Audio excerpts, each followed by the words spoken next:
This video will show you what you must do before you hand in your Holocaust movie project.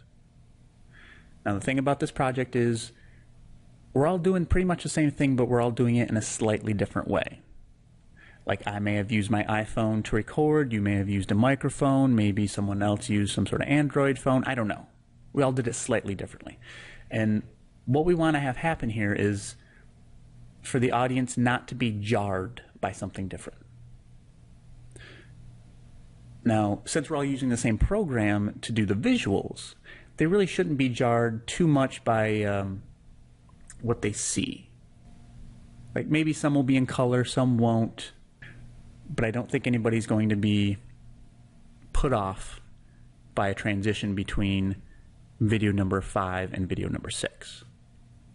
What they will be jarred by is the audio, because some of you put your mouth right up to the microphone, and some of you did it from far away.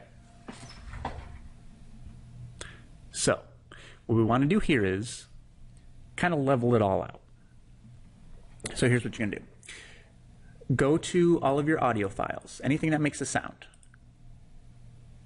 and go up to Audio. What you're going to do here is enable Noise Remover and enable Volume Leveling. And what that's going to do is it's going to make all of them sound pretty much the same. You're not going to have too many people yelling. You're not going to have too many people whispering. It's all going to be around the same level.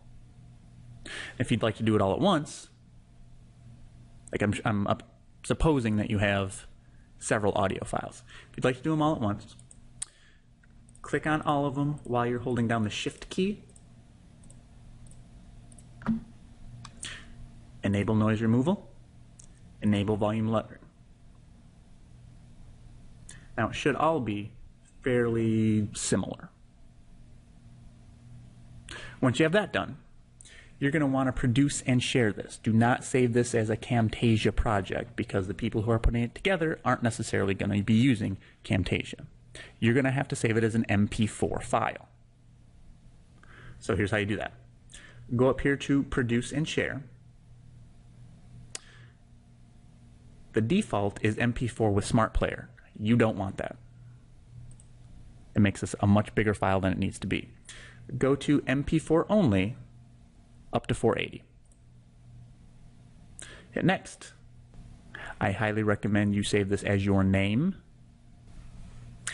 and put it somewhere where you can find it, because you're going to have to somehow get it off of this computer and give it to me. Give it to your teacher. So again, put your name on it, save it wherever you want.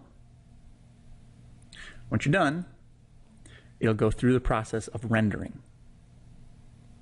Once it's rendered, depending on how complicated your particular project is, it might take a couple minutes, but once it's done rendering, it should be an MP4 file.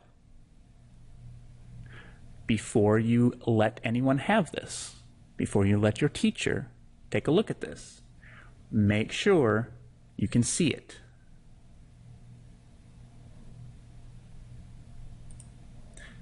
Make sure you know where it's at. Finish. Mine's on the desktop. There it is. If you can't find it, that means your teacher's not going to be able to find it. So again, the point here, we want to save all this stuff in the same method, so that when we put it together, it's not a huge hassle. And it's not jarring for the audience.